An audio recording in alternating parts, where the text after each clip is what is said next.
नागपूरमध्ये झालेल्या शालारत I T घोटाळा प्रकरणी रवींद्र राठोडकर या शिक्षणाधिकाऱ्यांना अटक करण्यात आलेली आहे आणि त्यानंतर राज्यभरातल्या सगळ्याच शिक्षणाधिकाऱ्यांनी असहकार आंदोलन इथे सुरू केलेलं आहे।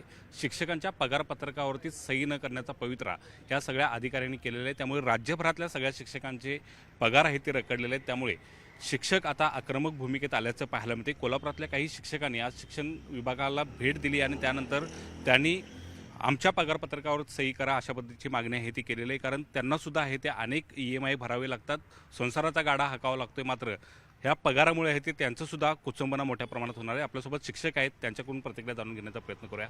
खरं तर घोटाळा करणारे अधिकारी नामनिराळे झाले, तुम्हाला त्याची शिक्षा का? नमस्कार, मी राजेंद्र कोरे, महाराष्ट्र राज्य मान्य खाजगी प्राथमिक शिक्षक आणि शिक्षकेतर महासंघ राज्य सचिव। यापूर्वीही शिक्षणाधिकाऱ्यांना अटक झाली होती। पुण्यामध्ये या शिक्षक जे आमच्या विभागातले अधिकारी आहेत त्यांनी एक मोठं आंदोलन पुकारलं होतं, 4 ते 5 दिवसाचं असहकार, आणि ते रस्त्यावर उतरले होते। त्यावेळी सरकारनं त्यांना शब्द दिला होता की बाबा अशा पद्धतीच्या शिक्षणाधिकाऱ्यांच्यावर आम्ही कुठल्या कारवाया करणार नाही।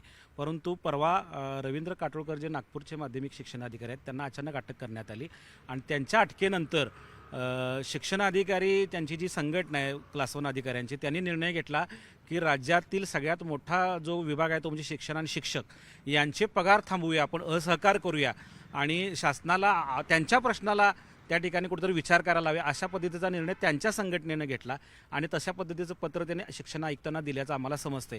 परंतु त्यांच्या या प्रश्नासाठी आमच्या राज्यातल्या खाजगी शिक्षकांचा, माध्यमिक शिक्षकांचा पगार थांबवणं हा योग्य आहे का निर्णय?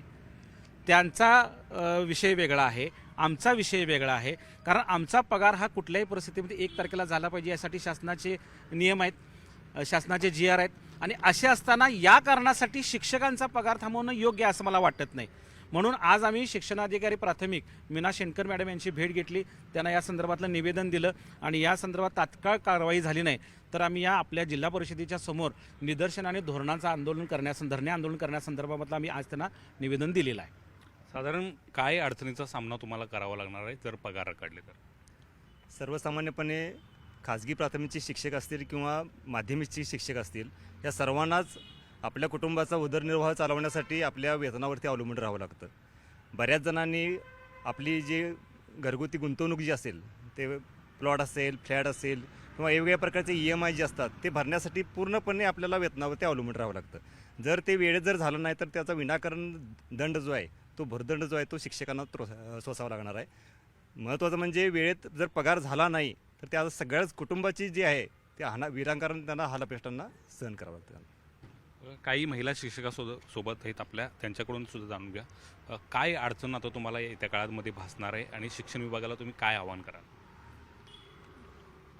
झालेल्या ह्या ID घोटाळ्यामध्ये नक्कीच शिक्षणाधिकारी जबाबदार असणार नाही आहेत। याच्यासाठी त्यांनी खोलवर विचार करून शिक्षकांचा पगार वेठीस न धरता कृपया त्यांनी शिक्षकांचा पण घरगुती विचार करून, कौटुंबिक किंवा भावनिक विचार करून थोडंसं याबाबत थोडासा कमी निर्णय म्हणजे काय असेल ते थोडासा सॉफ्ट कॉर्नर घ्यावा आणि आमच्या पगारपत्रकावर सह्या करून आम्हाला सहकार्य करावं अशी त्यांना एक नम्र विनंती राहील आमची। आणि ह्या कार्यामध्ये त्यांना आणखीन काही मदत हवी असेल तर आम्ही नक्कीच त्यांना पाठिंबा देऊ आणि त्यांच्या पाठीशी उभे राहू असं आम्ही अभिवचन देतो आणि आम्हाला सहकार्य करावं अशी अपेक्षा राहील। साधारण राज्यभरातले किती शिक्षक या सगळ्या भूमिकेमुळे अडचणीत येणार आहे, त्यांचा पगार थकणार आहे?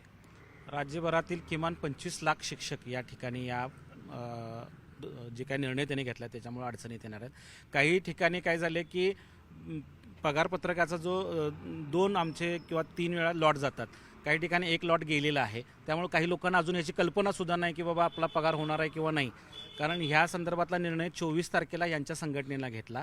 ॲक्च्युली 25-26ला आमच्या सह्या होऊन जात असतात आणि 1 तारखेला पगार होत असतो। परंतु आज राज्यभरातल्या अजून शिक्षकांनासुद्धा ही गोष्ट माहीत नाही की आपला पगार रखडला जाणार आहे। परंतु ही माहिती आम्हाला मिळाल्यानंतर आम्ही तात्काळ या ठिकाणी आज शिक्षणाधिकाऱ्यांची भेट घेतलेली आहे आणि त्यांच्याकडून सुद्धा असं म्हणून की राज्य संघटना त्यांची जी आहे त्या राज्य संघटनेनं हा निर्णय घेतला आहे। खरं तर आम्हाला त्यांना एक सांगायचं आहे की तुमच्या राज्य संघटनेच्या वतीने तुम्ही काय करायला पाहिजे की शासनाचे धोरणात्मक जे निर्णय आहेत, जे तुमच्या निर्णयावर ते अवलंबून आहेत, ते तुम्ही थांबवा ना। शासनाच्या त्यांना रोज 3 ते 4 VC असतात, तुम्ही VC अटेंड करू नका। शासनाने काही माहिती मागवलेली असते, ती माहिती त्यांना देऊ नका।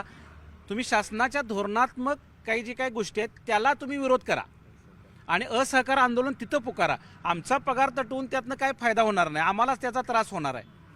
आमच्या शिक्षकांना विनाकारण त्यामध्ये वेठीस धरलं जाते असं आम्हाला वाटतंय आणि त्यांनी वेठीस धरू नये. नक्कीच या ठिकाणी पाहायला गेलं तर जवळपास 25 लाख शिक्षक या निर्णयामुळे आहे ते अडचणीत येणार आहेत. त्यामुळे शिक्षकांची मोठी अडचण आहे ते राज्य सरकार आणि राजपत्रित अधिकाऱ्यांच्या वादामुळे झालेलं आहे आणि त्यामुळे ही आमची अडचण दूर करावी, यामध्ये एक तोडगा काढावा अशा पद्धतीच्या अपेक्षा आहे तेही शिक्षक घेताना पाहायला मिळतात. मात्र आता यावरती निर्णय राज्य सरकार करणार का आणि या शिक्षकांचे पगार होणार का हे सुद्धा आता पाहणं महत्त्वाचं असणार आहे. व्हिडिओ जर्नलिस्ट संदीप पाटीलचं, ज्ञानेश्वर साळुके, न्यूज 18 लोकमत, कोल्हापूर.